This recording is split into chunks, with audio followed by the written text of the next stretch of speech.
What's going on, everyone? Mitesh here with Tech, and I know you guys read the title of this video, so you know that I'm going to be talking about these right here. These are the Jaybird True Wireless in-ear headphones, and I'm here to tell you to not buy these. So without further ado, let's go ahead and get started.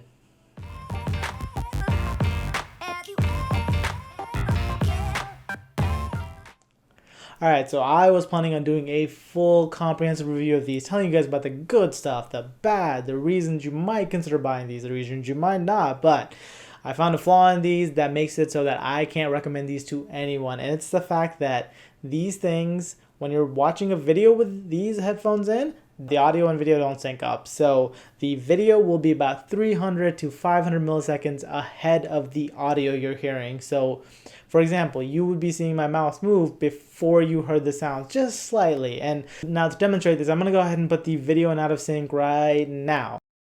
So what you're hearing now is just slightly slower than what you're seeing. So you'll see my mouth start to move before the words come out of my mouth. So I don't know if you guys have experienced this before in other forms of technology, but for me personally, this is like super annoying. I can't stand watching people talk like this, and I'm gonna go ahead and resync the audio now. So this should give you an idea of how annoying it is to watch video like this. So if you guys are watching a lot of YouTube videos like I am on my phone, you know that this is going to be something crazy that you can't stand. Now this is something that I might have forgiven if these headphones were a little bit cheaper, but they're not. These are $180. These are more expensive than AirPods. Like, I don't know what Jaybird was thinking, but these are not up to snuff. You can't expect people to pay $180 and then not have video and audio in sync with these headphones. So for me personally, I can't recommend these to anyone. Now, I'm not saying that these headphones are all bad. There's actually quite a few good things about them. For one, I like how these fit in my ears. You know what? These are going to fit much better in my ears than AirPods ever will. AirPods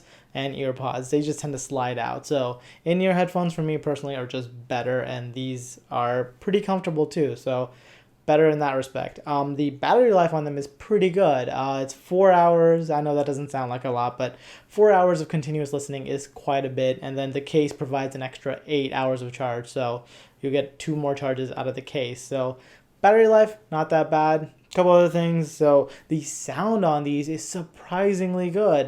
There's a surprising amount of bass on this. If you're someone who wants these to mainly listen to audio, maybe you can consider them. I would instead tell you to go get some cheaper headphones, go get some Sony Bluetooth over-ear headphones, which sound much better. But if you really want the truly wireless experience, these aren't terrible. One other downside I have to these headphones is in how they work. So the right earbud is the master earbud. This is the one that actually connects to your phone, and the left one connects to the right one. So that's how they stay in sync, and that's also part of why the audio is delayed, because they intentionally delay the audio just a tiny bit to keep these two in sync. So because the left one is depending on the right one actually sounds louder than the left one. So it's a little bit of a disconcerting thing where the right earbud is constantly louder than the left one. Not a huge deal. I got used to it after listening to it for 5 to 10 minutes, but still something that is just kind of odd. If you pull up Google Assistant, which is really easy to do, the controls on these are pretty quick. So it's there are buttons on each one, and then the left one controls the play, pause, and next track. You do double tap for next track, and the right one, you tap it once to bring up your assistant, Google Assistant or Siri. And one other thing that I really didn't like about this is the fact that you can't control the audio at all, so you can't turn up or down the volume unless you change to alternate controls, and then you lose access to Google Assistant and Siri, and you also lose access to skipping forward to the next track. So there's compromises with that too. And I mean, I get it. With tiny headphones like this, you're gonna have compromises. It's just that I just don't think it's worth the price that they're asking. I think Jaybird makes some great headphones, and I'm a big fan of the X3s. I think their app, which lets you customize the sound profile of the headphones themselves, is kind of genius. I can't believe nobody else has copied that yet. And if they have, go ahead and leave me a comment and let me know, because it's pretty awesome technology.